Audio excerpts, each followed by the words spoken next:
Hello students, welcome to Raghav Pathshala. Last class में हमने जो आपके वास्तविक संख्याएं चैप्टर था, कौन सी संख्याएं, वास्तविक संख्याओं में हमने ये पढ़ा था कि इसमें टोटल 4 मार्क्स के क्वेश्चंस आएंगे। 2 क्वेश्चंस तो आएंगे 1 मार्क्स के और एक आएगा 2 मार्क्स का। और हमने लास्ट क्लास में ये फर्स्ट क्वेश्चन जो MCQ टाइप का आएगा वो हमने कंप्लीट कर लिया था। ठीक है, आज हम इस क्लास में जो फर्स्ट क्वेश्चन है आपका ये वाला, ये आपके आएगा बोर्ड एग्जाम में किस टाइप का आएगा, तो इंपॉर्टेंट क्वेश्चंस के बारे में डिस्कशन करेंगे। तो वीडियो में कंटिन्यू बने रहिएगा और वीडियो को अपने दोस्तों तक शेयर जरूर कर दीजिए ताकि ये वीडियो वहां तक भी पहुंच जाए। तो पहला क्वेश्चन शुरू करते हैं और ये ध्यान रखना ये सभी बोर्ड के लिए वैलिड है। ऑल बोर्ड एग्जाम्स 2024 में जिनके भी बोर्ड एग्जाम होंगे सभी के लिए इंपॉर्टेंट है। ठीक है, चाहे यूपी बोर्ड हो, चाहे बिहार बोर्ड हो, चाहे राजस्थान बोर्ड हो, जितने भी बोर्ड है, हरियाणा बोर्ड, सबके लिए ये इंपॉर्टेंट क्वेश्चन है मैथमेटिक्स के। तो चलिए शुरू करते हैं। तो हमारे सामने फर्स्ट क्वेश्चन क्या कह रहा है? फर्स्ट क्वेश्चन कह रहा है कि संख्याएं 7 गुणा 13 प्लस 7 वे 7 गुणा 6 गुणा 4 गुणा 2 गुणा 1 प्लस 5 कौन सी संख्याएं हैं? इसमें एक्चुअल में 2 क्वेश्चन हो गए। एक तो देखो ये यहां तक क्वेश्चन हो गया और एक यहां तक हो गया। तो हम अलग अलग सोल्व करेंगे इसको और सबसे पहले सोल्व करेंगे केस नंबर फर्स्ट को। ठीक है, तो हम यहां से केस नंबर फर्स्ट मान लेंगे। केस नंबर फर्स्ट मानने के बाद हम लिखेंगे माना। इस संख्या को a मान लेते हैं। ठीक है, x मान लो, y मान लो, कोई फर्क नहीं पड़ता है, a मान लिया।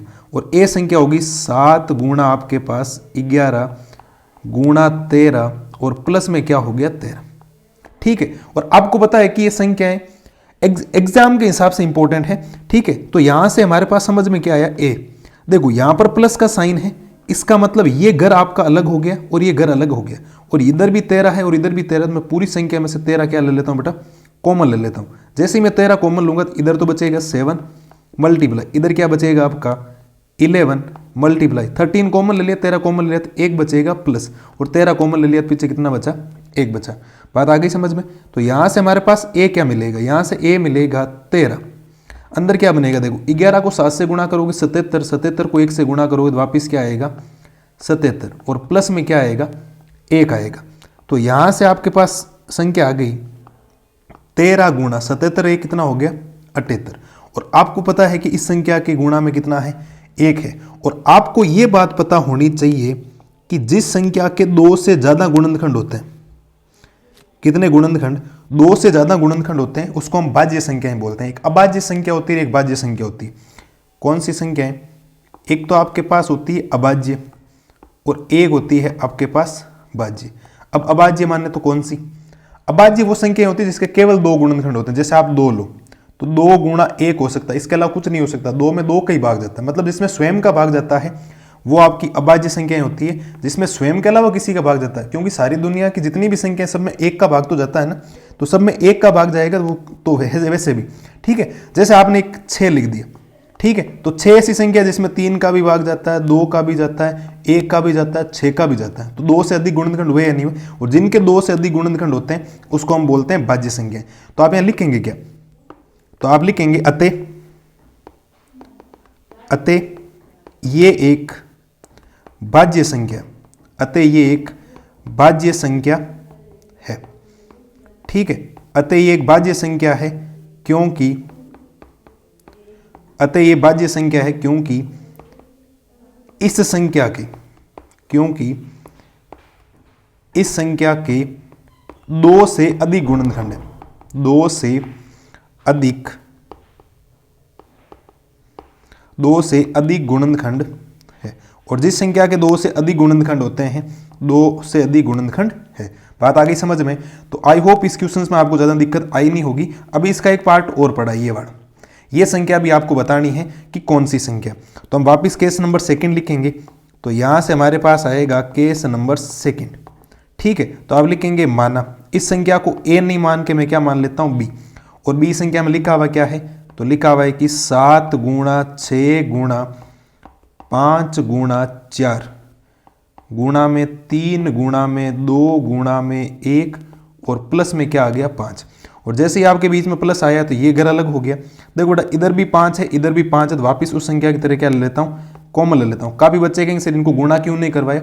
आप गुणा करके फिर गुणनखंड करोगे तो मेथड क्या हो जाएगा, लंबा हो जाएगा। बट यहाँ देखो 2 से अधिक गुणनखंड नजर आ रहे हैं, 13 78, वापिस 78 में 2 का भाग जा रहा है, देख लो जा रहा है या नहीं सर, 3 का भी जा रहा है। तो संख्याएं जाते जाएगी भाग, तो भाग जाता जाएगा तो आपकी संख्या आती रहेगी। 2 से अधिक गुणनखंड हो गए वैसे भी। ठीक है, तो यहाँ से हमने ले लिया 5 कॉमन। जैसे ही 5 कॉमन लिया तो पीछे बचा 6, 7 गुणा 6 गुणा 5 कॉमन ले लिया, 1 बचा, 4 गुणा 3 गुणा 2 गुणा 1 और 5 कॉमन ले लिया, प्लस में कितना बचा, प्लस में कितना बच गया, 1 बचेगा। ठीक है, 1 मिनट, प्लस में बचेगा 1 क्योंकि आपने 5 कॉमन ले लिया। ठीक है बेटा, कोई दिक्कत नहीं होनी चाहिए। बी क्या आएगा, 5 गुणा, आप ध्यान रखना इन संख्याओं को यहाँ से यहाँ तक जब आप गुणा करवाएंगे तो 1008 आएगा और प्लस में कितना आ जाएगा, 1 तो चल ही रहा। तो बी क्या बनेगा आपके पास, बी बनेगा 5 गुणा 1009। अब आपको सिर संख्या पता कैसे, मेरे को पता है कि इसका गुणनफल यही आएगा। ठीक है, तो यहाँ से बी बराबर क्या आ जाएगा, 5 गुणा, होगी नहीं तो जोड़ने पर 1009 गुणा में कितना हो जाएगा, 1। इस संख्या के भी कितने गुणनखंड हो गए, 2 से अधिक गुणनखंड है। कितने हैं, 2 से अधिक। तो मैं सीधा सीधा कॉपी करता हूं इसको, इस चीज को सेम टू सेम, क्योंकि एक ही बात है।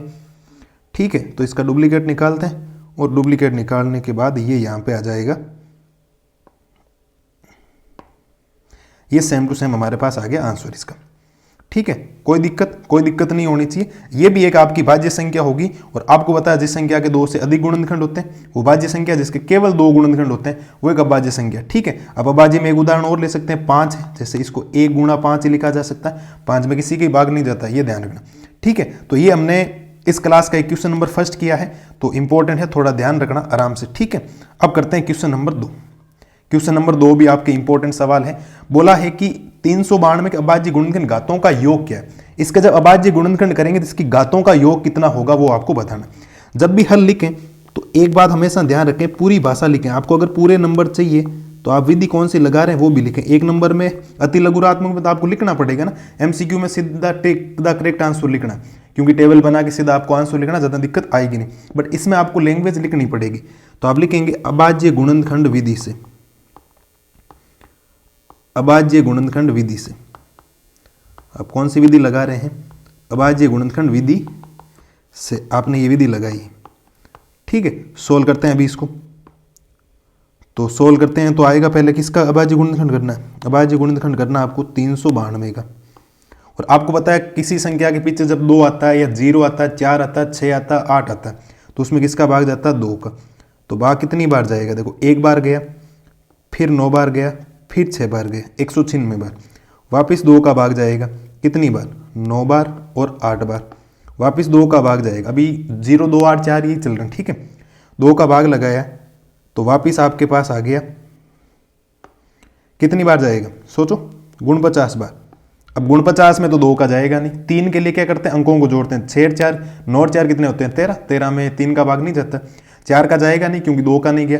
5 के लिए पीछे 0 या 4 चाहिए। 6 का जाएगा नहीं तो इसमें भाग जाएगा 7 का। ठीक है, तो ये हो गया 7 बार, 7 7 गुण 50 हो गया और 7 में 7 का भाग हो गया 1 बार। तो आप लिखेंगे क्या, अतः जो आपके पास एक 392 में है उसको आप लिख सकते हैं 2 की घात 3 गुणा 7 की घात कितनी, 2। क्योंकि देखो 2 कितनी बार आया, 3 बार, और 7 कितनी बार आया है, 2 बार। तो अब आपसे पूछा घातों का योग क्या होगा, तो आप लिखेंगे तो घातों का योग, घातों का योग। तो आपको बताना है कि इसमें घातों का योग कितना होगा। बताओ बेटा घातों का योग कितना है, तो 2 की घात है 3, योग का मतलब होता है प्लस, और 7 की घात है 2, तो 3 और 5 जोड़ोगे तो उत्तर कितना आ जाएगा, 5 आ जाएगा। 3 और 2 कितना हो गया, 5। यहाँ घातों का योग कितना है, 5 है। इस बात का ध्यान रखना, ये भी इंपॉर्टेंट सवाल है, एमसीक्यू में आ सकता है, छोटा क्वेश्चन आ सकता है। ठीक है, अभी इस वीडियो में मैं क्या करूंगा, पहला जो चैप्टर है उसमें अलग अलग बता रहा हूं, लेकिन अगला जो पॉलिनोमियल्स यानी बहुपद है उसमें आपको क्या करेंगे, chapter wise, 3rd chapter 4th chapter important question पूरे। यार वीडियो थोड़ा लेंथी बनेगा, यहाँ 27-28 मिनट के बन रहे हैं, बट वहाँ 1 घंटे 1.5 घंटे जो क्लास चलेगी, लेकिन जो उसमें पढ़ा दिया आप उनका ओनली फॉर रिवीजन कर लें, आपके एग्जाम में सिंगल क्वेश्चंस भी बाहर नहीं जाएगा। ठीक है, तो ये हो गया आपके क्वेश्चन नंबर 2 का सॉल्यूशन। ज़्यादा दिक्कत नहीं होनी चाहिए, हमने गुणनखंड कर रखे हैं तो गुणनखंड आने चाहिए। ठीक है, कुछ नोट्स हैं कि आपको भाजकता के नियम आने चाहिए, 2 का भाग किसमें जाता है, 3 का किसमें जाता है, 5 का, 7 का भाग वगैरह। ठीक है, तो गुण 50 आ गया, वैसे भी जिसका स्क्वायर रहता है उसमें उसका ही भाग जाता है। ठीक है, ये हो गया। अब देखते हैं, लो साहब, वेरी वेरी इंपॉर्टेंट सवाल कि 2 संख्याओं का जो गुणनफल है, तो 1 नंबर में सवाल आपसे पूछा जा सकता है या 2 नंबर में भी पूछा जा सकता है। तो आप लिखेंगे दिया है, तो आप लिखेंगे दिया है कि 2 संख्याओं का गुणनफल, दो संख्याओं का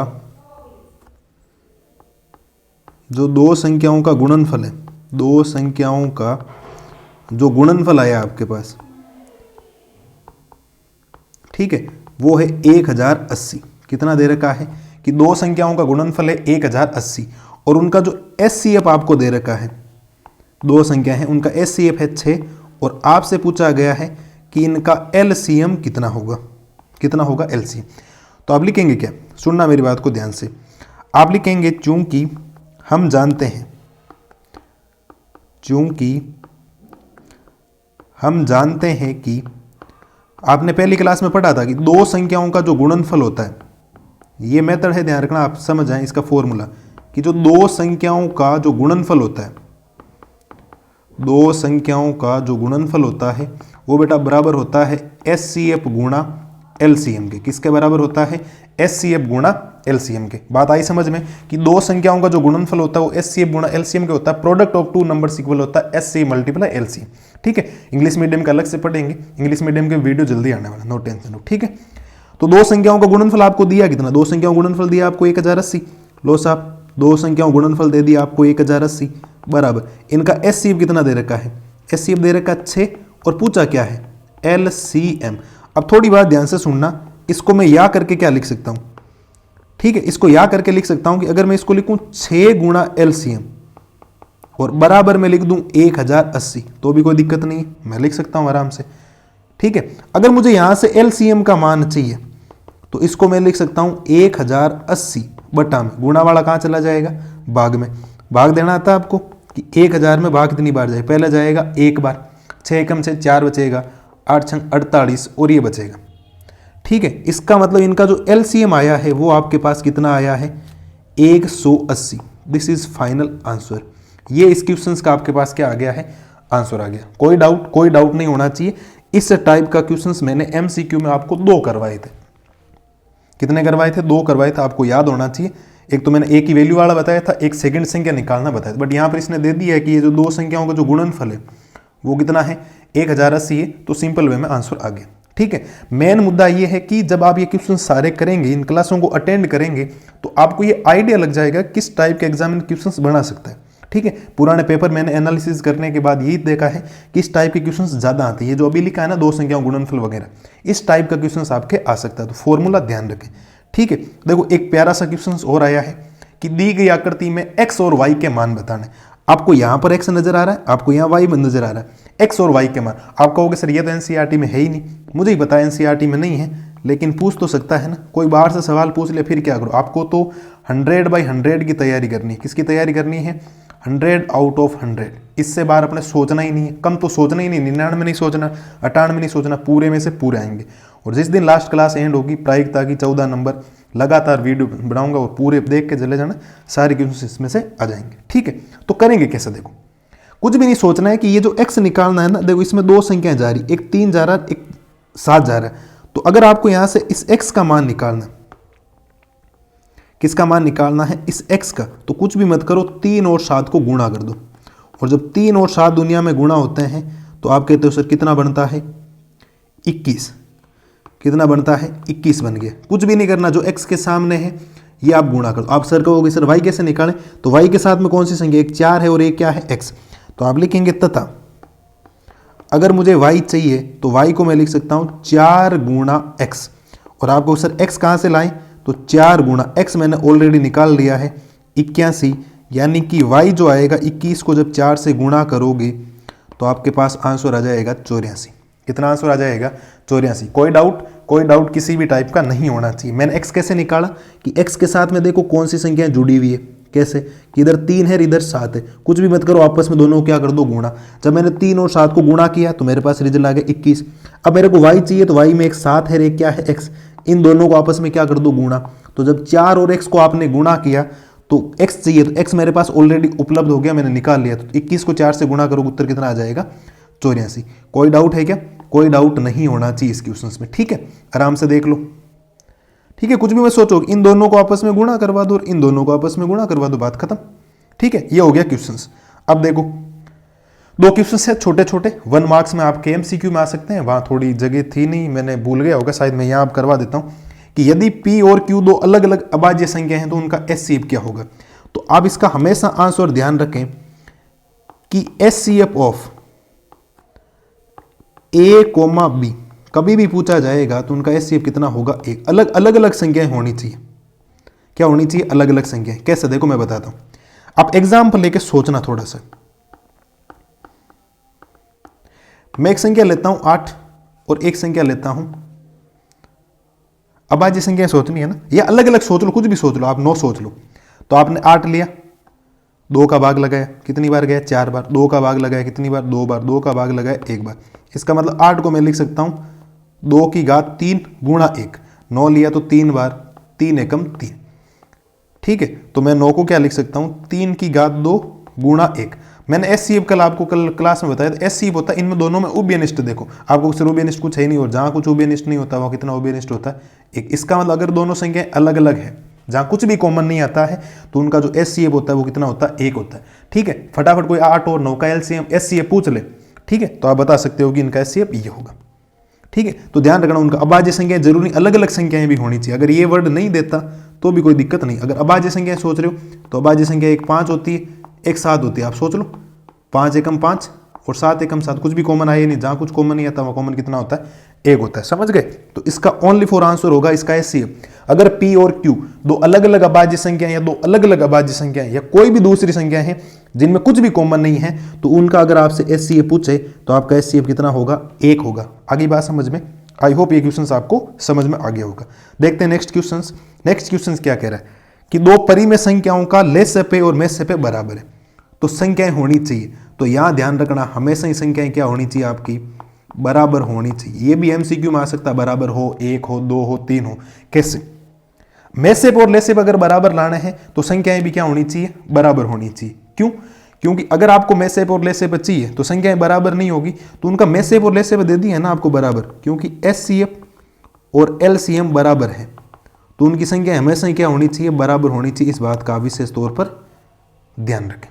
ठीक है, तो अगर HCF और LCM किसी का बराबर है तो संख्याएं भी क्या होनी चाहिए, आपकी बराबर होनी चाहिए, मतलब इक्वल होनी चाहिए। क्या होनी चाहिए, इक्वल होनी चाहिए। कोई डाउट नहीं हो। आप एग्जांपल लेके सोच सकते हैं, कोई दिक्कत है नहीं। उनका लेसे और मेसे बराबर आना चाहिए। ऐसे नहीं है कोई संख्या ले ली, उनका मेसे और लेसे बराबर नहीं है, फिर भी बराबर कैसे होगी, कंडीशंस दे दी है कि बराबर है उनका। ठीक है, ज्यादा नहीं है, सिंपल सा याद रख लें, हो जाएगा काम। लो साहब, एक क्वेश्चन और आया है कि 156 को अभाज्य गुणनखंड की घातों के रूप में व्यक्त करना है। तो आपको पता है कि अभाज्य गुणनखंड कैसे करते हैं। ठीक है, हमेशा बात ध्यान रखें, पहला क्या लिखना है कि अभाज्य गुणनखंड विधि से, अभाज्य गुणनखंड विधि से, ठीक है, अभाज्य गुणनखंड विधि से। जब अभाज्य गुणनखंड आप इसके करेंगे तो अभाज्य गुणनखंड करने के लिए 156 हो गया, पीछे 6 तो पहले भाग जाएगा 2 का, 7 दूनी 14 हो गया, 78 आ गया इसका। फिर 2 करेंगे तो वापस जाएगा 3 बार, ठीक है, वापस जाएगा 9 बार, 39 आ गया।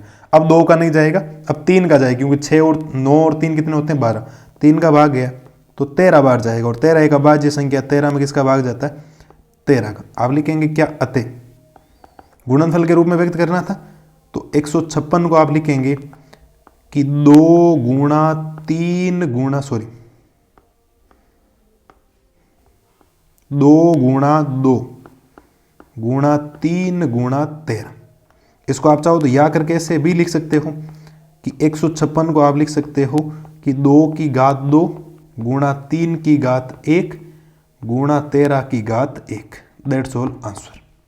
अब तो अभाज्य गुणनखंड आ जाना चाहिए, किसमें 2 का भाग जाता है, किसमें 3 का जाता है, किसमें 5 का जाता है। ये बात नहीं, 2 के लिए क्या होता है, पीछे 0 होना चाहिए, 2 होना चाहिए, 4 होना चाहिए, 6 होना चाहिए और 8 होना चाहिए। 3 के लिए क्या होता है, अंकों को जोड़ दो, और जोड़ने पर अगर 3 का भाग जा रहा है, संख्या में किसका भाग जाएगा, 3 का। ठीक है, अगर 0 और 5 दिखाई दे रहा है पीछे आपको, सर 0 में तो आप 2 का कह रहे हो, बेटा 2 का ही देना, अगर 5 है तो ज्यादातर 5 का ही होता है। ठीक है, ये हो गया इसका अभाज्य गुणनखंड करने, सिंपल सा 1 नंबर का क्वेश्चन है। लो, एक अभाज्य गुणनखंड में और आगे आपके क्वेश्चंस। ठीक है, इससे क्या होगी, सेम क्वेश्चंस इसीलिए ले रहा हूं ताकि आपके प्रैक्टिस हो जाए। ऐसे तो कोई भी संख्या आ सकती है, यहाँ 1260 है, वहाँ 360 दे, कुछ भी दे सकता है। ठीक है, तो वापिस क्या लिखेंगे, अभाज्य गुणनखंड विधि से, अभाज्य गुणनखंड विधि से हम लगा रहे हैं कौन सी विधि, अभाज्य गुणनखंड विधि। ठीक है, तो अभाज्य गुणनखंड विधि लगाते हैं, तो यहाँ लिखते हैं 1260। थोड़ी संख्या बड़ी है तो कोई दिक्कत है नहीं, पहले भाग जाएगा 2 का, पीछे 0 है तो भाग जाएगा 630 बार। कितनी बार? 630 बार। वापस 2 का भाग जाएगा तो ये गया 3 बार और ये हो गया 315। 2 का भाग देना मतलब आधी संख्या कर दो। अब 2 का नहीं जाएगा, अब 3 का जा रहे हैं। देखो 5 एक 6 3 9, बिल्कुल 3 का जा रहा है। 3 एकम 3, 105 बार भाग जाएगा। कितनी बार जाएगा? 105 बार। वापस 3 का भाग गया, कितनी बार? 5 एक 6 हो गया, 3 का भाग जा रहा है। फटाफट 5 देख के 5 का मदद देना, पहले 3 का भी होता है ध्यान, संख्याओं का योग भी करना, अंकों का योग। तो 3 3 9 और 5 3 15। अब 3 का देखो, 5 और 3 8 होते हैं, अब 3 का नहीं जाएगा, अब 5 का जाएगा। कितनी बार? 7 पंजे 35 और 7 एकम 7। लिखेंगे क्या? अतः जो 1260 है आपके, उसको आप लिखेंगे 2 की घात 2, 3 की घात 2, 5 की घात 1 और 7 की घात 1। ये इस क्वेश्चन का आपके पास फाइनल क्या आ गया? आंसर आ गया। क्यों? 2 की घात 2, 2 2 बार रिपीट हुआ, 3 3 बार रिपीट हुआ, 5 1 बार रिपीट हुआ और 7 1 बार रिपीट हुआ। ठीक है, समझ गए? या कोई डाउट है? कोई डाउट नहीं होना चाहिए। 1260 को घातांक के रूप में व्यक्त करना था, घातांक के रूप में हमने व्यक्त कर दिए। बोलो, कोई दिक्कत? कोई दिक्कत नहीं होनी चाहिए। अब देखो नेक्स्ट क्वेश्चन क्या कह रहा है। भाई साहब बहुत इंपॉर्टेंट क्वेश्चन आया, ध्यान रखना। बहुत जगह ढूंढा है फिर ये क्वेश्चन मिला है ना। ऐसे तो आपको डैश वर्ग में है, डैश वर्ग ने एनसीईआरटी क्वेश्चन उठाया भाई है, तो ये थोड़ा इस बार नया क्वेश्चन है, इस टाइप का क्वेश्चन पूछा जा सकता है। बोला क्या है कि एक संख्या है 65 और 117 के एचसीएफ को 65 माइनस 117 के रूप में व्यक्त किया जा सके, तो इस m का मान आपको बताना है कि इस m की जगह क्या आएगा। तो पहले बात तो 2 संख्या है आपके पास, एक है 65 और एक संख्या है आपके पास 117। समझ गए? इनके एचसीएफ निकालो पहले, तो इनके गुणनखंड करो। तो 65 है तो पहले 2 का जाएगा नहीं, 3 का नहीं जाएगा, क्योंकि 6 5 11 होते हैं, 5 का भाग जाएगा। कितनी बार गया? 13 बार। और 13 में 13 का भाग 1 बार। 117 2 का नहीं जाएगा तो ये भाग चला गया, 8 1 9, 3 का भाग जा रहा है, तो 3 3 9 और 9 3 27, 39 हो गया। वापिस 3 का भाग जा रहा है 13 बार और 13 में 13 का भाग 1 बार। आप लिखेंगे अतः इन जो 65 है उसको मैं लिख सकता हूँ 5 की घात 1 और 13 की घात कितनी है? 1। और ये जो 117 है आपके, ठीक है, तो 117 को लिख सकता हूँ 3 की घात 2 और 13 की घात 1। अब बोला है कि इसके एचसीएफ के रूप में व्यक्त किया, तो पहले इनका एचसीएफ निकालो। तो आप लिखेंगे तो एचसीएफ ऑफ, क्या लिखेंगे कि एचसीएफ ऑफ 65 तथा 117। किसका एचसीएफ निकाल रहे हैं आप? 65 तथा 117 का आपको निकालना एचसीएफ। तो बोला क्या था? एचसीएफ निकालने के लिए कॉमन संख्या ढूंढो। कॉमन क्या? इधर भी 13 है, इधर भी 13, तो 13 आ गया। और 13 की घात न्यूनतम होती, न्यूनतम 1 है, तो इसका एचसीएफ कितना आ गया? 13 आ गया। अब व्यक्त करने का मतलब होता है कुछ भी नहीं, जो आपको ये समीकरण दे रखा है, जो आपको ये समीकरण दे रखा है 65m माइनस का जो 117 आपको दिया है, बराबर का चिन्ह लगाओ और जितना एचसीएफ आया उसको बराबर में रख दो। मेरी बात वापस सुनना, ये बात आपके पढ़ी हुई है, कोई ज़्यादा दिक्कत है नहीं। एचसीएफ के रूप में व्यक्त करना तो एचसीएफ निकालो, एलसीएम के रूप में कहता है तो एलसीएम निकालो, और बाकी कभी एलसीएम नहीं कहता, हमेशा एचसीएफ कहता। हाँ, ये हो सकता है यहाँ संख्याएं चेंज हो सकती, यहाँ क्या हो सकता है? संख्याएं चेंज हो सकती। तो हमने एचसीएफ निकाला और जिस रूप में आपको व्यक्त करने को बोला है कि 65m माइनस 117 बराबर में जो आपने एचसीएफ निकाला वो कर दो, कुछ भी मत करो, माइनस का 117 ट्रांसफर कर दो। तो यहाँ से जो 65m आएगा आपके पास, ये आएगा 13 प्लस 117, माइनस का ट्रांसफर होने पर कितना हो जाएगा? प्लस का, पक्षांतरण कर दिया। तो यहाँ से जो 65m आएगा, 13 और 117 कितना होता है? 130 होता है। और अगर मुझे यहाँ से m का मान निकालना है तो 130 बटा में गुणा वाला 65 कहाँ जाएगा? भाग में जाएगा। तो m का मान कितना आ गया? 65 का भाग 130 में कितनी बार जाता है? 2 बार जाता है। कितनी बार जाता है? 2 बार। तो इसमें m का मान क्या आ गया? 2। आप लिखेंगे अतः m का मान 2 होगा। m का मान कितना हो गया? 2 हो गया। ठीक है, ये 2 मार्क्स में भी क्वेश्चन बन सकता है, 1 मार्क्स में बन सकता है, ज़्यादा 2 मार्क्स में क्वेश्चन के चांसेस है। ठीक है, तो इसके बाद देखते हैं, ये हो गए आपकी इस क्लास के इंपॉर्टेंट क्वेश्चंस। हमने कितने क्वेश्चंस किए? सिंपल्स हैं, ज़्यादा ध्यान रखें। ये 2 मार्क्स में बन सकता है, तो ये आप 1 मार्क्स के थोड़े ध्यान रखें। ठीक है, तो मिलते हैं जल्दी नई वीडियो में। तब तक आप आराम से इनका सॉल्यूशंस देख लो कि क्या है क्या सॉल्यूशंस नहीं है। पहला क्वेश्चन हमारा ये था, और ये बात आप हमेशा ध्यान रखना, ये सभी बोर्ड के लिए इंपॉर्टेंट है। और हमने ये वास्तविक संख्याओं का ये जो फर्स्ट क्वेश्चन कैसा आ सकता है, फर्स्ट का फर्स्ट कल किया था एमसीक्यू, ये हमने आज कर लिया। बोर्ड के हिसाब से इंपॉर्टेंट क्वेश्चन है वास्तविक संख्याओं के, और कल की क्लास में आएंगे 2 मार्क्स का क्वेश्चन कैसा आएगा वो आपके आ जाएंगे। वह 2 मार्क्स में सीधा सिंपल सा आएगी, √2 परी में पूछा जा सकता है, फिर कोई संख्या देके एचसीएफ एलसीएम पूछा जा सकता है उनका, तो वो करेंगे कल डिस्कशन। आप तब तक ये ध्यान रखें, ऑल बोर्ड एग्जाम 2022, आप चाहे यूपी बोर्ड ले लें, आप चाहे बिहार बोर्ड ले लें, आप चाहे राजस्थान बोर्ड ले लें, कोई भी बोर्ड ले लें, सबके लिए इंपॉर्टेंट चीज़ें हैं, तो ध्यान रखें। ठीक है, तो आप आराम से चीज़ों को नोट कर लें। ये आपके फर्स्ट का फर्स्ट क्वेश्चन से केस नंबर 2, फिर ये हो गया आपके पास, आराम से इनको देख लें। और फिर ये घातों के रूप में व्यक्त करना था अभाज्य गुणनखंड की, तो ये घातों के रूप में भी आप व्यक्त कर देना। और फिर आपके है कि 2 संख्याओं गुणनफल, ये तो वेरी वेरी इंपॉर्टेंट क्वेश्चन है, ध्यान रखना।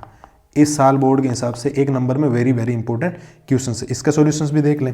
फिर एक मैंने नया क्वेश्चन बोला है कि दी गई आकृति में x और y के मान बताने थे, तो कुछ भी नहीं करना, x के सामने 2 गुणनफल है तो 3 और 7 को गुणा कर दो, और y के सामने 4 और x है तो x और 4 को गुणा कर दो। x का मान 21 है तो 21 को 4 से गुणा करोगे तो 84 उत्तर आपके पास आ जाएगा। ठीक है, और फिर आपके पास 2 अलग अलग संख्याएं होती है, तो उनका एचसीएफ हमेशा ध्यान रखें कितना होता है, 1 होता है। कोई भी 2 अलग अलग संख्याएं होगी, अभाज्य संख्या कुछ भी कॉमन नहीं आएगा, अभाज्य का मतलब 1 और 2 खुद के अलावा कुछ कॉमन आ गया तो गड़बड़ कर देगा। ठीक है, इसके बाद 2 परिमेय संख्याओं का अगर लेसे पे और मैसे पे बराबर है तो संख्याएं भी क्या होनी चाहिए, बराबर होनी चाहिए, इस बात का ध्यान रखें। ठीक है, ये तो सीधी सिंपल सी बात थी, ज़्यादा दिक्कत करेगा नहीं आपके हिसाब से। फिर हमने 156 को अभाज्य गुणनखंड के गुणनफल के रूप में व्यक्त किया था, तो सिंपल सा है, गुणनखंड आपको अब आने चाहिए। 6 क्लास से लेकर 10th क्लास तक पूछे जाते हैं, तो 6ठी क्लास में आपने ये पढ़ा होगा। ठीक है, और उसके बाद था कि 1260 के अभाज्य गुणन घातांकों के रूप में व्यक्त करना था, तो ये लो सामने घातांक बना दिए और अभाज्य गुणनखंड कर दिए। ठीक है, उसके बाद ये एक इंपॉर्टेंट क्वेश्चन है जो बुक से बाहर मैंने दिया है, बट ये इंपॉर्टेंट सवाल है, ध्यान रखना, स्टार लगा लेना इस क्वेश्चंस को और आराम से सोल्व इसको कर देना। कुछ भी नहीं है, जो संख्याएं दे रही उनका अगर एचसीएफ है तो एचसीएफ निकाला, एचसीएफ कॉमन संख्या थी, हमारे पास कॉमन कौन मिला था, यहाँ इधर 13 मिला था। फिर जो भी समीकरण दे रखे इस रूप में व्यक्त किया जा सकते हैं, तो बराबर का चिन्ह लगा और जिन इन दोनों संख्याओं का 65 और 117 का जो एचसीएफ आया उसको बराबर करो, माइनस का 117 ट्रांसफर किया, प्लस का 117, और इन दोनों का जब योग किया आपने तो 130 आया, और 130 ये गुणा वाला कहाँ जाएगा, भाग में, और 65 का भाग 130 में कितनी बार जाता है, 2 बार, और m का मान कितना आ गया, 2। आई होप आपको वीडियो पसंद आया होगा। वीडियो पसंद आया हो लाइक शेयर एंड सब्सक्राइब अपने दोस्तों को जरूर भेज देना। मिलते हैं जल्दी नए वीडियो में, तब तक मस्त रहिए, स्वस्थ रहिए, थैंक यू।